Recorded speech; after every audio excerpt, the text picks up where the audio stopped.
Today we will discuss about nuclear fission. So, what is nuclear fission? Fission means bhangizwa,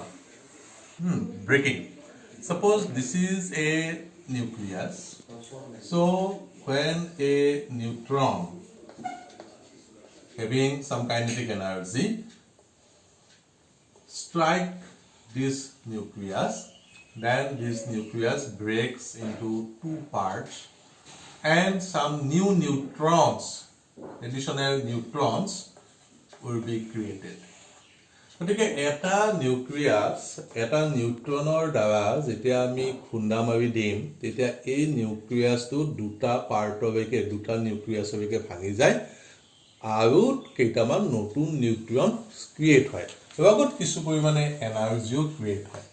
গতিকে আমি general ৰিয়েকশ্যনটো যদি লিখো যে generally আমাৰ ফিছনেবল মেটেৰিয়েলৰ ভিতৰত মোষ্ট কমনটো হৈছে 92 ইউৰেনিয়াম 235 আইসোটপস নেচাৰেলি আমি ইউৰেনিয়াম 238 ফৰ্মত পাওঁ কিন্তু 238 টো ফিছনেবল নহয় নিউট্ৰনৰ দ্বাৰা খুন্দা মাৰিলে ই ফিছন নহয় জেনেৰেলি চান্সটো কম গতিকে ইউৰেনিয়াম 238 আইসোটপ বাবে নহব আমি ল'ব লাগিব 92 ইউৰেনিয়াম 235 নেচাৰেলি যেতিয়া আমি ইউৰেনিয়াম এক্সট্ৰেক্ট কৰোঁ অ' এটাৰ পৰা তাত ইউৰেনিয়াম 238 থাকিব ইউৰেনিয়াম 235 থাকিব ইয়াৰ পাৰ্চেন্টেজটো খুব কম গতিকে এই ইউৰেনিয়ামৰ পৰা 238 টো সেপাৰেট কৰি গুচাই দিব লাগিব সকল আমি 235 টো ল'ব লাগিব আৰু এই ইউৰেনিয়াম 235 টোহে ফিছনেবল মানে ভাঙি যায় গতিকে কমন ৰিয়েকশ্যনটো হয় এইটো টু নিউট্ৰন প্লাছ 92 ইউৰেনিয়াম 235 নিউট্ৰনটোৱে ইউৰেনিয়ামৰ ভিতৰত সোমাই গৈ এটা কম্পাউণ্ড নিউক্লিয়াছ ফৰ্ম কৰিব 92 uranium 236 that is the excited state এই এক্সাইটেড ষ্টেটত বেছি সময় নাথাকে এই দুটা নিউক্লিয়াছলৈকে ভাঙি যাব সাপোজ x আৰু y দুটা নিউক্লিয়াছলৈকে ভাঙি গ'ল প্লাছ নতুন নিউট্ৰন কিছুমান প্ৰডিউস কৰিব লগত কিছু এনাৰ্জি প্ৰডিউস কৰিব এতিয়া কথা হ'ল যে x আৰু y টো কি যেতিয়া এটা ইউৰেনিয়াম 235 ভাঙি যায় এই x y বিভিন্ন ধৰণে হয় ফিছনৰ কাৰণে ভাঙি যোৱা নিউট্ৰন নিউক্লিয়াছ দুটা সদায় কনস্ট্যান্ট নাথাকে সদায় একে ধৰণৰ নিউক্লিয়াছ ফৰ্মেশন নহয় গতিকে মোস্ট কমন দুটা হৈছে আমাৰ এনেকুৱা যে সাপোজ 0 and 1 প্লাস 92 ইউৰেনিয়াম 235 ইজটা ভাঙি যাব তেতিয়া বেৰিয়াম প্ৰডিউস কৰিব আৰু ক্ৰিপ্টন প্ৰডিউস কৰিব বেৰিয়াম হৈছে 56 141 ক্ৰিপ্টনটো হৈছে 36 92 প্লাস তিনিটা নতুন neutron 3 new neutron plus energy এটো এটা ৰিয়েকচন হ'ব পাৰে নাইবা এনেকাও হয় 0 and 1 plus 92 uranium 235 ই যেতিয়া ফিছন হয় ব্ৰেক হয় ভাঙি যায় তেতিয়া 54 xenon Xe 140 plus 38 Sr94 plus দুটা নিউট্ৰন 2 0 and 1 plus energy গতিকে কেতিয়াবা ইউৰেনিয়াম ফিছনত তিনিটা নিউট্ৰন প্ৰডিউস হ'ব পাৰে কেতিয়াবা ফিছনত দুটা নিউট্ৰন প্ৰডিউস হ'ব পাৰে কেতিয়াবা চাৰিটা নিউট্ৰন প্ৰডিউস হ'ব পাৰে সো এনে ধৰণে যদি আমি ইয়াত ইউৰেনিয়াম 235 অসংখ্য সাপোজ ইয়াত থাউজেন্ডস অফ ইউৰেনিয়াম 235 আছে ইয়াত নিউট্ৰনৰ দ্বাৰা খুন্দা মাৰি দিছো গতিকে তাৰে ভিতৰত 30 কে বেছি বিভিন্ন ধৰণৰ পসিবল ৰিয়েকচন ইয়াত আমি দুটা পসিবল ৰিয়েকচন দেখাইছো কিন্তু practically আমি more than 30 possible reaction পাম আৰু এই ৰিয়েকচন বিলাকত depending on this fragment material 3 neutron 2 neutron 4 neutron produce কৰিব গতিকে at an average আমি ধৰি লওঁ যে নিউক্লিয়াৰ ফিছনত at an average 2.5 টা নিউট্ৰন produce হয় এটো এভাৰেজ ভ্যালু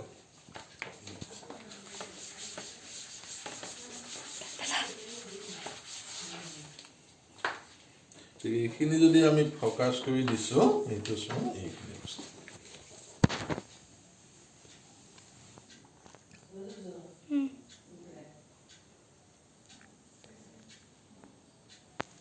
গতিকে so there are more than 30 modes of fission গতিকে এনে আমি ইয়াত দুটা দেখাইছো কিন্তু এনেকুৱা ধৰণৰ 30 টা বিভিন্ন প্ৰসেছত নিউট্ৰন ফিউশন হ'ব পাৰে আৰু তাত নিউট্ৰন প্ৰডাকশ্যনটো বেলেগ বেলেগ হ'ব পাৰে এতিয়া মাছ ডিস্ট্ৰিবিউশন যে নিউক্লিয়াছটো ভাঙি গৈ ইউৰেনিয়াম 235 টো ভাঙি যোৱাৰ পিছত এই দুটা যে নিউক্লিয়াছ প্ৰডিউস হ'ল আমি যদি গ্ৰাফিকেলি চাওঁ তেতিয়াহ'লে আমি এই ফিগাৰটো দেখা পাম এনেকুৱা ধৰণৰ সিচুৱেচন হ'ব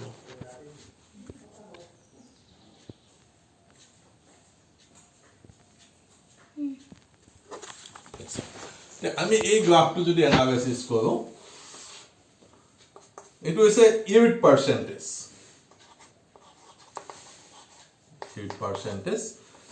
আৰু এটো হৈছে মাস number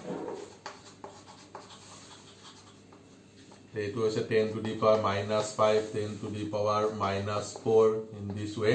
suppose it is 1 then it is 10 then that will be like this so this corresponds to 95 this corresponds to 139 this corresponds to 117 so from this graph it is what is unit percentage unit percentage unit means number of nuclei je ami jetia yat 100 ta suppose uranium 235 ase 100 ta uranium 235 or jetia fission hoy tare bitorat kimanta fissionot suppose a 95 to produce hoise kimanta fissionot 96 produce hoise kimanta fissionot 99 8 produce hoise গতিকে 100 অৰ ভিতৰত যদি suppose 10 টা নিউক্লিয়াছৰ ভাঙি গৈছে আৰু তাৰ ভিতৰত 10 টাত 95 প্ৰডিউস হৈছে বাকি এটা 95 প্ৰডিউস হোৱা নাই তেতিয়া হবে 95 প্ৰডিউস হোৱা ইউনিট পার্সেন্টেজটো কিমান হ'ব 10 divided by 100 so ultimately 1/10 so it will be 0.1 so 0.1 means so in this figure so here from this graph it is seen যে যেতিয়া এটা নিউক্লিয়াছৰ ফিউশন হয় তেতিয়া হবে এই এলিমেন্টটো যাৰ মাস নাম্বাৰ 95 আৰু এই এলিমেন্টটো যাৰ মাস নাম্বাৰ 139 তে 95 আৰু 139 প্ৰডিউস হোৱাৰ probability টো আটাইতকৈ বেছি নেক্সট 117 যে এটো হল সিমেট্রিক ডিভিজন যে এটা নিউক্লিয়াস সমানে ভাঙি গৈ ইও 117 হৈছে ইও 117 হৈছে ইয়াৰ মাস নাম্বাৰ 117 ইয়াৰ মাস নাম্বাৰ 117 তাৰ probability তাৰ ইউনিট পাৰ্সেন্টেজ টো কিন্তু আটাইতকৈ কম মানে সিমেট্ৰিক ডিভিজন নহয় এসিমেট্ৰিক ডিভিজন হোৱাৰ চান্স বেছি গতিকে দিস ইজ দা নিউক্লিয়াস নিউট্ৰনেটৰ খুন্দা মাৰি দিলে সমানে ভাগ হোৱাৰ probability বহুত কম আটাইতকৈ বেছি probability কোড আছে যে এটা পাৰ্টত 95 থাকিব আৰু এটা পাৰ্টত 139 থাকিব গতিকে this is how a uranium 235 nucleus breaks into two parts দুটা পাৰ্টত ভাঙি গল আৰু সেই ভাঙি যোৱা পাৰ্ট দুটাৰ মাস কেনেদৰে হোৱাৰ চান্স আছে so this is the graph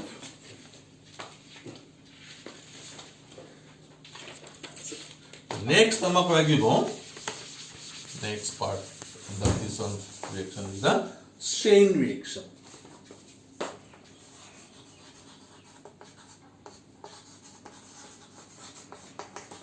Chain reaction. Suppose this is a material of uranium 235. So many nucleus will be there. This. Then suppose so this is the neutron from the outer source this neutron initiated a fission reaction this is uranium 235 so it breaks into two part duta partot bhangi gol duta partot bhangi goise next suppose ami dhori goisu je tinita notun neutron create hoise 3 new neutron will be produced ei tinita neutron e an tinita uranium or fission gotabe te yat apo 3 produce hol they are together kiman hoy gol 3 3 3 9 so not our fission then not our pa keta hobo 27 so first initially eta neutron eta uranium or fission hol eta uranium or fission hoy ge tinita notun neutron tinita fission hol 9 ta new neutron 9 ta fission hol 27 ta new neutron 27 ta fission hol 81 গতিকে এটো জিওমেট্ৰিকেল প্ৰগ্ৰেছনত থাকে গতিকে এটা neutron আমি initiate কৰিছো, then we get 3 neutron, then 9 neutron, then 27, then 81. So in this way এটা নিউট্ৰনৰ দ্বাৰা আমি ইনিশিয়েট কৰিও আৰু বাকি বিভাগ ইয়াত প্ৰডিউস হোৱা নিউট্ৰনৰ দ্বাৰা এই গোটেই ৰিএকচন বেয়া হৈ ফিউশন ৰিএকচন কিনিব তে এটুকে কোৱা হয় চেইন ৰিএকচন তাৰমানে চেইনৰ দৰে আছে জাস্ট 1 then 3 then 9 etc. এটা নেক্সট ক্যালকুলেশনটো হৈছে যে সাপোজ 1 কেজি ইউৰেনিয়াম আছে 1 কেজি ইউৰেনিয়াম আমি এনেকুৱা এটা বয় হৈছো 1 কেজি তে এই এটা নিউট্ৰনৰ দ্বাৰা যদি আমি ইয়াত খুন্দা মাৰি দিও তে ইয়াত থকা আটাই বিভাগ ইউৰেনিয়াম নিউক্লিয়াছ ভাঙি যাবলৈ কিমান সময় লাগে what is the time required here is the sound so আমি 1 kg ইউৰেনিয়াম লৈছো 1 kg ইউৰেনিয়াম 235 তে 1 kg ইউৰেনিয়াম 235 ত কিমানটা নিউক্লিয়াছ আছে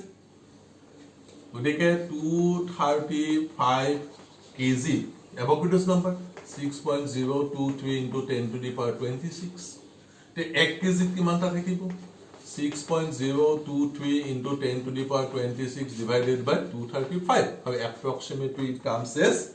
25 into 10 to the power 23 ওদিকে 1 kg ইউৰেনিয়ামত 25 into 10 to the power 23 is a huge number ইমান গেটা ইয়াত নিউক্লিয়াছ আছে তবে এটা নিউট্ৰনৰ দ্বাৰা এই ইউৰেনিয়ামটো খুন্দা মাৰি দিব ইয়াত ফিউশন হ'বই কিমান টাইম লাগে 10 to the power minus 8 second okay so to complete the fission reaction of an uranium 235 time required is 10 to the power minus 8 second in the next condition to some just suppose etu eta neutron e khunda mari dibe logote dhori hoise eta average amar 2.5 ta produce hoise gotike next stage of 2.5 ta produce hobe next stage of your geometrical progression ami je koisu 1 3 9 gotike 1 2.5 then 3 times then 3 times so in this way the neutron will be produced te amak enekwa ke kiman ta step lagibo te to first step next second step next third step next fourth step te a first step to hote amak lage 10 to the power minus 8 second ei geta hote amak apo another 10 to the power minus 8 ei kini hote amak lagibo 10 to the power minus 8 ei kini hote amak lagibo 10 to the power minus 8 te ene dore ami kiman ta step par hoi ja gotike he step to hoise jodi ami dhori bam je n step amak lagibo n step equation to hobo geometrical progression to the power n is equal to kiman numbers asibe 25 into 10 to the power 23 তো এটো যদি আমি n to simplify কৰো তেতিয়ালে n comes as 60 সাকে গতিকে যদি n 60 হয় 1 KG ইউৰেনিয়ামৰ fusion হ'বলৈ আমাক কিমান টাইম লাগিব তে এটা হ'বলৈ আমাক কিমান লাগে 10 to the power minus 8 therefore time required 60 into 10 to the power minus 8 so 6 into 10 to the power 0.6 into 10 to the power minus 6 second that is 0.6 microsecond the 1 kg uraniumor complete fission হবলৈ chain reaction of 0.6 microsecond সময় লাগে 1 সেকেন্ডত কে বহুত কম micro means 10 to the power minus 6 দেখে within a short time গোটেইখিনি নিউক্লিয়াছৰ fusion হৈ যায় দেখে সেই কথাখিনি ইয়াত অপচনটো কৰিছোৱে এটাটো মই ফোকাস কৰি দিছো so what is chain reaction and what will be the time required to complete fission of 1 kg of uranium 235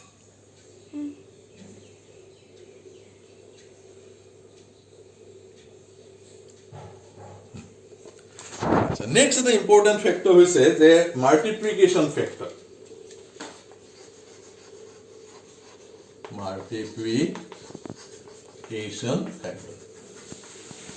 this is very important in nuclear chain reaction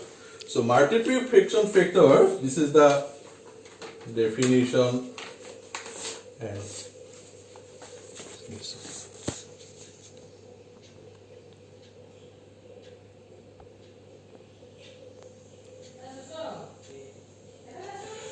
so here you see multiplication factor K number of neutrons in any one generation number of neutrons in the preceding generation. So if K is equal to 1, fission chain reaction is critical. If K greater than 1, fission chain reaction is supercritical. If K less than 1, fission chain reaction is subcritical. So let's see. Suppose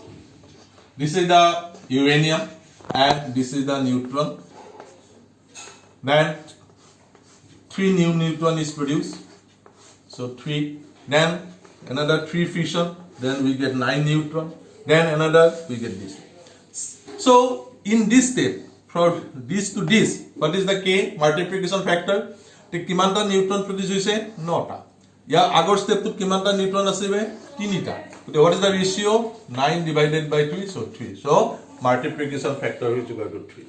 আচ্ছা যদি ইয়া 3 হল 3 পৰা 9 হোৱা নাই যে suppose আমি লৈছো যে 3 পৰা কিমান হৈছে যে 5 3টা নিউ নিউট্ৰন আছে 3টা সাপোজ ফিশন ঘটাব পৰা নাই সাপোজ তাৰে কি হৈছে যে এটা নিউট্ৰন কোনোবাই এবজৰ্ব কৰিবে এবজৰ্বিং ম্যাটেৰিয়েলৰ দ্বাৰা আৰু দুটা নিউট্ৰন থাকিব আৰু সেই দুটা নিউট্ৰনে 5টা প্ৰডিউস কৰিছে গতিকে এটো 3টা হৈছে 3টা এটা এবজর্ব হৈ গল দুটাই ফিশন ঘটাবে ফিশন ঘটাতে কি হয় এটাই 3টা নতুন নিউট্ৰন ক্ৰিয়েট কৰিছে আৰু এটা দুটা নতুন নিউট্ৰন ক্ৰিয়েট কৰিছে গতিকে টোটাল নিউট্ৰন কিমান হৈছে 5 या আগৰ স্টেপত কিমান আছে 3 in this step 5 so what is the multiplication factor 5 divided by 3 so this is the multiplication factor so multiplication factor to হৈছে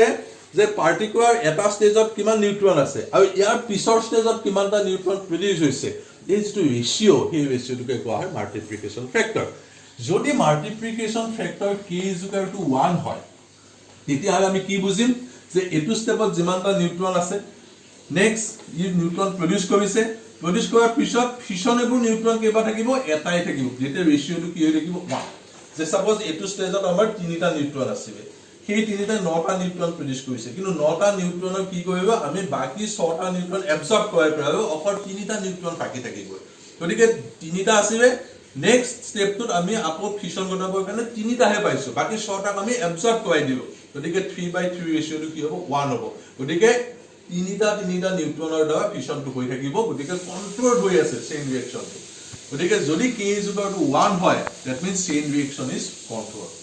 আৰু যদি k greater than 1 হয় যে k একতকে ডাঙৰ যে ইয়াত যিমানটা নিউট্ৰন প্ৰডিউস হৈছে পিছৰ স্টেপত বেছি নিউট্ৰন প্ৰডিউস হৈছে পিছৰ স্টেপত আৰু বেছি প্ৰডিউস হৈছে পিছৰ স্টেপত আৰু বেছি প্ৰডিউস হৈছে গতিকে নিউট্ৰনটো বাঢ়ি গৈ আছে ৰিঅ্যাকশনটো বাঢ়ি গৈ আছে যেটা এটো কোৱা হ'ব সুপাৰ ক্ৰিটিকেল আনহাতে যদি k টো কমি গৈ আছে যে নহয় যে সাপোজ ইয়াত 4টা নিউট্ৰন আছে নেক্সট স্টেপত 3টা নিউট্ৰন হয় নেক্সট স্টেপত 2টা হয় নেক্সট স্টেপত এটা হয় যেটা মানে ৰিঅ্যাকশনৰ যেটো স্পিড বা ৰিঅ্যাকশনৰ চান্সেসটো কি হৈছে কমি গৈ আছে গতিকে ৰিঅ্যাকশনটো কমি ফার্স্ট 3টা ফিশন 2টা ফিশন এটা ফিশন গতিকে এটা সময়ত ইটো স্টপ হৈ যাব গতিকে that is called a subcritical that means reaction is dying out লাহে কমি গৈ আছে so k is equal to 1 reaction at a constant rate of গৈ আছে k greater than 1 reaction to fast হৈছে control হোৱা নাই beyond control বাঢ়ি গৈ আছে আৰু যদি k less than 1 হয় multiplication factor is less than 1 then chain reaction to লাহে intensity কমি এটা সময়ত stop হৈ গৈ আছে গতিকে multiplication factor is very important কাৰণ যেটো chain reaction আছে chain reaction to যদি আমি নিউক্লিয়াৰ ৰিঅ্যাক্টৰত যেতিয়া chain reaction ঘটিব তে নিউক্লিয়াৰ ৰিঅ্যাকশনত চেইন ৰিঅ্যাকশনটো কন্ট্ৰোল হ'ব লাগিব কন্ট্ৰোল ভাবে k greater than 1 হ'ব নোৱাৰে বা k less than 1 হ'ব নোৱাৰে কাৰণ k less than 1 মানে চেইন ৰিঅ্যাকশনটো লাহে স্টপ হ'ব গতিকে আমি k is equal to 1 ত পাবে মেইনটেইন কৰিব লাগিব that is why multiplication factor is very important in nuclear reactor next আমাৰ পাইব critical size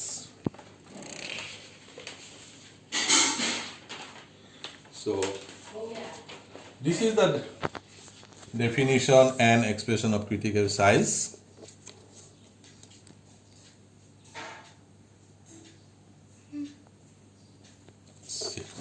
so critical size of a system containing a fissure materials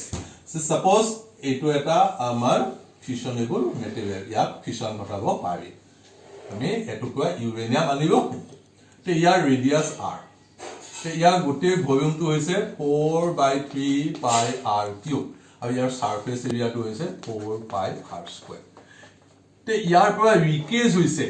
তে ইয়াৰ পৰা নিউট্ৰন ওলাই যোৱাৰ চান্সটো সাৰফেস এৰিয়া যিমান বেছি হ'ব নিউট্ৰন বিকি যোৱাৰ চান্সটো কিমান বেছি হ'ব এস্কেপ হোৱাৰ চান্সটো আনহাতে ইয়াৰ ভলিউমটো যিমান বেছি হ'ব নিউট্ৰন সোমাই আহিল ভলিউম বেছি পাইছে গতিকে ফিউশন হোৱাৰ চান্সটো বেছি গতিকে chances of production of neutron depends on the volume volume বাঢ়ি গৈ আছে যে আমি যিখিনি মেটেৰিয়েল আনিছো যেটো টুকুৰা ইউএনা মানিছো তাৰ ভলিউমটো ডাঙৰ গতিকে তাত নিউট্ৰনে সোমাই গৈ এই নিউক্লিয়াছ বিলাকক ভাঙি যোৱাৰ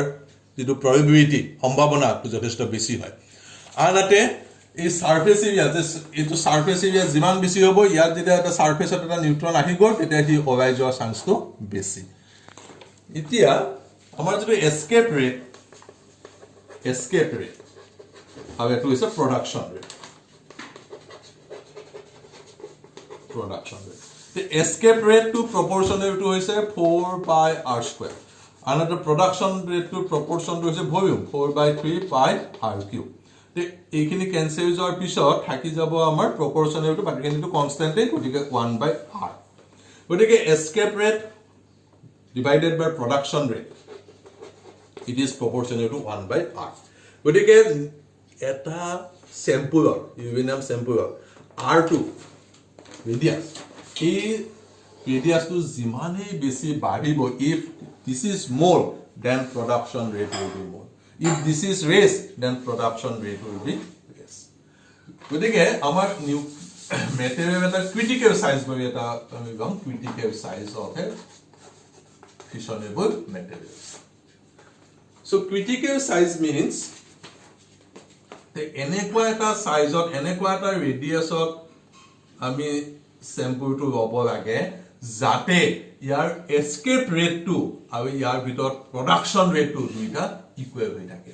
if the escape rate from the surface and the production rate inside the sample is equal the a ratio to কি থাকিব constant থাকিব আৰু সেই ratio টো যেতিয়া constant থাকে তেতিয়া এটা fixed rate of reaction to হৈ থাকিব